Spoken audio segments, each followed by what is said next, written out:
Another week. Another One Piece chapter. Except the weeks that we don't get them. But whatever. This one is going to be very, very late compared to usual. Usual time is Friday. It is currently Monday. So I'm a solid half a week late. I was out of town the entire weekend. I got no chance to do this until today. And I had stuff to do before now. So I'm finally going to get time to sit down and actually record the audio. And I'm just going to throw the video together. I did do a normal color. That's why I'm recording audio last. Because I had to do that first. I didn't know how long it was going to take. But chapter 1038 came out. And it has potentially one of the more worrisome chapter names. And it's Kid and Law versus Big Mom. And the reason I say it's troublesome is because Sanji versus Queen and Zoro versus King both had those names. And those were the last chapters of their respectful fights. Sanji defeated Queen at the end of that chapter, and Zoro defeated King at the end of that chapter. We got confirmation of it at the beginning of the next chapter, but that was the ending, that was the final full chapter. That's what I'm trying to say. So, if that's what this means for the Law, Kid, and Big Mom fight, this is not good. Well, it is, but it isn't. I'll go into it more later, because there is multiple ways this could go. But for cover page, following the Germa family as we have been, we see that Niji and Yonji have both been captured in Chocolate Town on Cocoa Island. And someone brought up, I think it was Grandline Review, brought up a very good point. I don't like watching reviews before I make mine. It makes me feel a little bit tainted, but brought up a very good point. They might not have been captured. They might have been sold out by Judge. They might have been exchanged as a bargaining chip to be able to leave. Or they might have actually been captured. But we see Pudding, and we see a bunch of residents of Whole Cake, or at least Cocoa, I think, that we've seen before. It was they were in the anime and manga beforehand, so they're familiar characters. And then we get our, I'm feeling like at this point, weekly checkup on Raizo and Fukurokuju, sorry. The flames have gone to them both, and Raizo is fully ignited. And Fukurokujo is basically begging, release your jutsu, Raizo, or we will both perish. And Raizo is not listening. He is focused. So, this, I believe, has also become the longest fight in One Piece. Sure, we haven't gotten attention for it for every chapter, but it is still the longest going. Because it's been a battle of attrition on both sides. But we see some of the allied forces trying to flee, and the roof falls. But Jinbei catches it and tells them to go, and he holds it up. And he's wondering how the fire is spreading so quickly. And he says, at this rate, countless are going to burn to death. Dying in battle would be less cruel. Which just really cements the fact that Jinbei thinks like that. Dying to a sword or a gun or anything would be easier than burning to death. We're on the live floor now with Big Mom. And we see that Chopper's back to normal. And, Chopper's not worried about that. Chopper is fully worried about Zoro. And that is because Zoro is not in the best condition. He took that super recovery drug a while ago. That was in 5 minutes or in 10 minutes. It was either 5 or 10 or 15. In some amount of time, you are going to feel the effects of all the damage you've taken multiple times over. And Zoro did not take minimal damage in his fight with King. They were both at the same point. Zoro just has better endurance, in my opinion. So Zoro knocked King out, and then was able to save himself from falling off the island, and that's it. Then he passed right out. And then we see Zoro is on Onigashima still. Like I said, he was able to keep himself on the island. He's on the very edge of it, and he says, who the hell are you? Then a large cloaked figure that almost made the color panel for this week, almost, stands over him with a big scythe. And Zoro's saying, what's happening? My body, it won't move. Stop, get away from me. It's death. This is supposed to be death. And the reason that I said earlier that I don't like watching reviews before I make mine is because I'll bring it up now. I didn't even think anything of this. I thought this was going to be a callback to that one Zoro panel way back when saying, even the Grim Reaper can't kill me. And it was supposed to be a full circle with that. It still might be, but multiple people have been making the joke that this could be Brook. And to avoid CP0, Brook put on like a cloak. Robin is in there, making his body look bigger than it actually is. He just kind of found the scythe through the battle, and now he's going for this death persona. So that's that. I didn't think of that. Full credit to those guys. I thought this was supposed to be Zoro overcoming death, actually. Because we also see that he is physically woken up. Like, he is awake. He is aware. So this isn't him hallucinating, like, being unconscious. This is him seeing something. Then moving from there, we move to the dome interior right brain tower, where we see that Frankie is in search for Zoro. And that's not the one I expected to be looking for. I expected, like, Brook and Robin. I don't know what Nami's current condition is. Usopp maybe, because he's dealing with the vassals. He might need to help Zoro too. Maybe someone that isn't a Straw Hat. Maybe an allied force. Maybe some of the Heart Pirates. Just someone. I didn't expect Frankie. Frankie was like the last person. In my mind, Frankie this entire time has just been fighting. Because that's what Frankie does. Moving to another floor, we're really bouncing around for this chapter, and it's just kind of a catch-up chapter. We get to the first floor attic, and we see that Izo is not just there to play games. Izo is laying out Beast Pirates, but Izo did not get out of this unscathed. Looks like he has a little bit of a boo-boo to his tummy, and he's thinking, Kiku, Kinemon, I hope my actions allow the two of you to escape.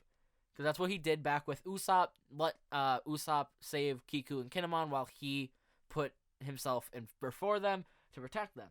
But then we see CP0 is there, and they are not there for Izo, even though they should be.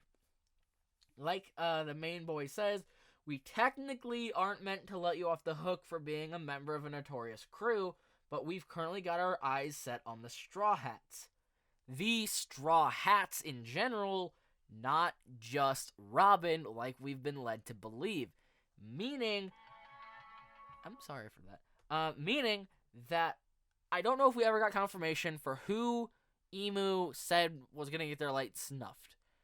He had a picture of Luffy, of a bunch of people.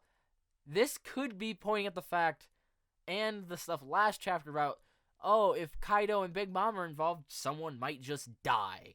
That would be very unfortunate. We can get rid of a nuisance. All of this is lining up for me to think that Luffy is the one that Emu wants dead. And that's why CP0 is there. CP0 is top dog military. They are the Black Ops of the Special Forces, of the dudes you call in when you ain't got no other they are top tier. So the fact that they are here in Onigashima not just cements the fact that they take everything that's happening here seriously, might show that they are dealing with something that the head of the world government wants to be done. But Izo, like the badass he is, stops CP0 even while he is bleeding and tells them not another step. And that's where we cut away. I really hope Izo does not die or get captured. Although, if he does get captured, and the whole thing with Sabo does end up to be a mirror of Marineford, just worse, like big scale, I particularly wouldn't mind it if Izo was also on the chopping block, and it's a multi-stage rescue, because that could also give the remnants of the Whitebeard Pirates a reason to kick into action, not just to save Sabo, which would include a vast majority of the characters we know, but Izo could just help tilt that scale a little bit more. Then we get back to one of our other plots we haven't seen in a hot while, Yamato and the bombs. And we are officially in the armory. The bombs, we finally see them. There's big bombs with skull and crossbones. The skull has horns. That's really cool. Yamato is there, but so is the Fire Oni. So Yamato uses Namuji Hyoga. I'm definitely butchering that. But it's an ice blast, freezes the bombs so that the Fire Oni can't activate them immediately, and then uses Mahuroba, which is a strike with the Baguya. So we're getting Yamato versus Oni now. And we see that the Oni grows a hand and calls for Orochi-sama, and then seemingly grabs Yamato, backhands, I don't know, does something to Yamato. So Yamato versus Fire Oni is a thing now. They're both in the basement. This is getting very serious. So we kind of have to do something with that. The Fire Oni is set to destroy them, but now that Komurasaki is on Onigashima, that might prove a motive for Orochi to tell the Fire Oni to not activate them, given that it would kill Komurasaki. And he likes Komurasaki, so he's not going to let her die. Now we get to the main chunk of this chapter. Big Mom versus Law and Kid. We see that Law and Kid are not having a good time with this. They are both down, bloodied. We see that Kid's eyes are white, which is a telltale sign that he should be KO'd. And we see that Big Mom is not just shrugging this all off. She's huffing and puffing. And Big Mom does not let any of the Heart Pirates or the Kid Pirates near them to help. So that's really just showing the fact that she's not exactly just dismissing them, but she's not taking them too seriously because she's leaving them there. And she says, "Now then, I don't think that Kaido has let out his usual victory cry yet. Don't tell me that puny Straw Hat Brat is still holding out alone." Showing that, my God, Kaido has some kind of battle cry when he wins. And we have to hear that eventually. Or at least get, like, the text for it. Like, Kaido thinks that he won against Luffy. Luffy just, just straight blasts him with a rock bazooka to the back of the head. I don't know. But either way, we have to hear it. Like, Chekhov's gun. You can't say it and then not give it to us. And then we see Big Mom is on her way to the roof. And she straight up says, "I'm beat." But Law uses Kuruma, anesthesia, Kroom, K-Room, whatever we're going to call it. Pierces Big Mom through the cheek and out the side of her face. Not even the cheek. Through, like, the jaw and out the cheek. But since anesthesia is activated, she doesn't bleed. She doesn't feel it. But then he uses Shock Willy, which just blows her blood out. And it looks violent, and we get to see some of the Beast Pirates straight think that she is dead. Just from the stab wound. And then, to finish the chapter, another panel that was a high option for the color. Kid uses his, what's it called? A sign. He uses a sign. I'm an idiot. No, he just uses his normal magnet thing, sorry. He uses his normal magnet thing to pull in all the metal, things that Big Mom has been imbuing with soul. And makes a metal bull out of it and runs it at her with the name Punk Corno Dio, which just sounds metal.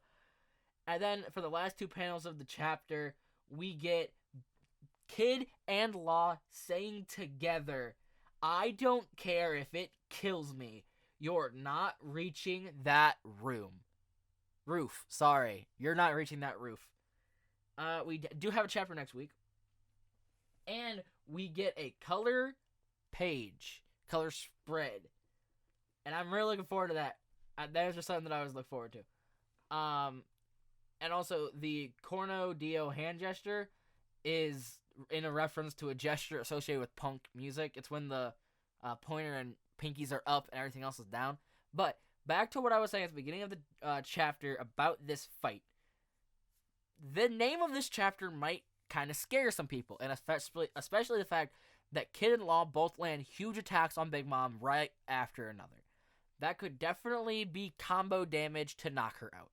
I would 100% see the case being made that that's what's happening. There could also be the case made that that is very serious and she is going to lose here soon, but that is just kind of putting more nails. It's not the final nail in the coffin. So she could be going down next chapter or whenever we see that fight again. Because, in my opinion, if Big Mom falls, Kaido has to follow next. We cannot get any other fights and see anything else between the two. We have to feel the impact of Emperor after Emperor down and down. Just to full shake the world. They went down at this exact point through these 3 worst generation members working together. But there is also a case to be made that I brought up somewhere, I forget where. This might not be how it ends. Law and Kid are both very seriously injured. Their awakenings take a lot out of them. It would not be far-fetched, especially with Big Mom being an emperor, to say that she's able to beat them. Not kill them, hopefully not kill them. I still see the series with those two in it. But just beats them. Like she was going to this chapter. She beat them, she was leaving them there for dead. She was going to go up to the roof. So you get the case where she's super tired, she cannot maintain Hera anymore, but she's able to defeat Kid and Law, and she tries to go to the roof some other way. Maybe reforming some homies to get her up there, trying to reform Hera, whatever. Either she just straight passes out from the exhaustion, the damage, the blood loss, everything, or we get one last person that is able to beat Big Mom. I'm trying to remember. Killer was fighting a Hawkins, so that was his big fight. I don't think he's going to be the one to deliver the final blow. It would make sense, since Kid was the one that went down, Killer could make sense. I would normally say Zoro, but he's kind of out of it now. He's not an option. Frankie's going to look for Zoro. Sanji's out. Nami, I think, is out. Usopp is on the mission to save Kiku and Kinemon. There's not a whole lot of people left, but just some big member of the Allied forces. I want to just blow Big Mom out of the water with one last hit, just to cement the fact that she is done, and it took the entire... This was not an easy fight, but the fact that it just took everyone working together to defeat her. And Luffy was able to defeat Kaido, not completely by himself. He did have the Scabbards to hold him off at the beginning. He had Zoro for a little bit, and then him. But Luffy has put in the majority of the work. So, and the other option for Big Mom is she finishes the fight with Kid and Law. They both go down. She's trying to get back up to the roof, but she just passes out. I will not say that she dies like that. She definitely could. But she could also die not off screen. But she could be, like, executed on Wano for her crimes. CP0 could take her, like, into custody because now she's unconscious. There are a lot of things that could happen. Big Mom versus Law and Kid is a very big fight. Obviously, she's a Yonko. But it is a very big fight for what it could mean in general. And this review has been going on for a while. I just really like this chapter. This is the most I've talked about a chapter afterwards. But I also just like this format because it lets me talk about the chapter more other than just the walkthrough. I hope you guys like the thumbnail this week. I made it ahead of time because I knew that Law was going to be a big part of it because the name leaked and I just kind of wanted to do a thumbnail with him in it. I switched up the thumbnail format not a while back, like a month ago. So I hope you guys like that. I had to re-upload 2 chapter reviews because I got copy striked. So that was not fun. But until next time, stay safe, have fun, and read more manga. Okay, guys. Bye.